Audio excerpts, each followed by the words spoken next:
Good evening, brave souls. I'm Grim. They call me a ghost now, but I was once like you, alive. Tonight, I'll be your companion through the shadows. So, get comfortable, if you're ready. The night has only just begun, and the stories are waiting to be told. Latifa Nazmi's life, marked by ambition and tragedy, would lead her to a horror she could never have imagined. Born in the humble town of Damietta, Latifa was no ordinary girl. Her father, a fisherman, worked tirelessly to provide for his family, but opportunities were scarce. Latifa, however, was determined to educate herself. She would collect old magazines and teach herself English, dreaming of a life beyond the confines of her small town. Her talents didn't go unnoticed. One day, she was given the chance to act in a local play. The world of theater opened up to her, and soon she caught the attention of the famous actor Yusuf Wabi, who saw in her the makings of a star.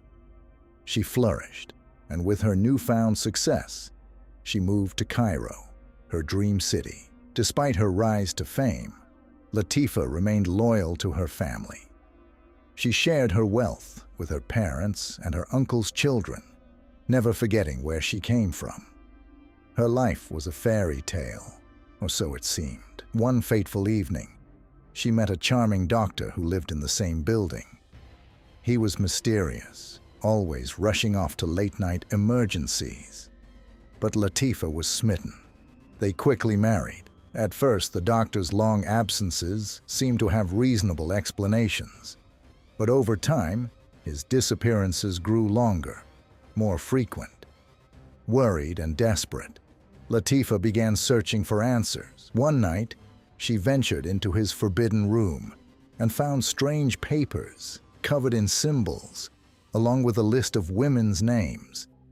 The women had all been murdered. Latifa's heart pounded in her chest.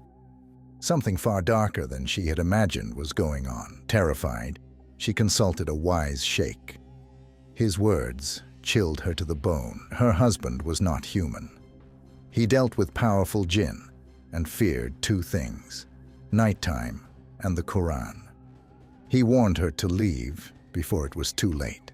That night, Latifa began playing the Quran on a gramophone, and after weeks of absence, her husband finally returned.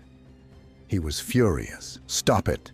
he yelled, rushing to his secret room, his face twisted in rage when he discovered she had found his papers.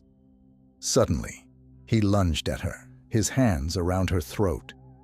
In a panic, Latifa turned up the volume of the Quran. Her husband froze, his body stiffening unnaturally. Seizing the moment, she struck him on the head, knocking him unconscious. Breathless, she called Yusuf Wabi, who arrived just as the police were summoned. The police soon uncovered the horrific truth. Latifa's husband was an escaped patient from a psychiatric hospital, a killer who had been using black magic and the power of jinn to commit his murders. But the horror didn't end there. Latifa discovered she was pregnant. The child was born deformed, a creature not entirely human, and died soon after. Haunted by the events, Latifa was eventually committed to a mental hospital, where she lived out her final days. Though her life ended in tragedy, her story remains a chilling reminder of the dangers lurking in the shadows, hidden beneath charm and beauty.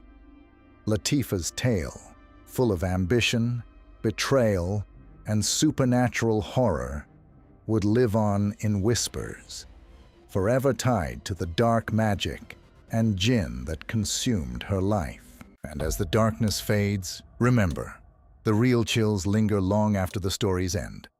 Until next time, brave souls.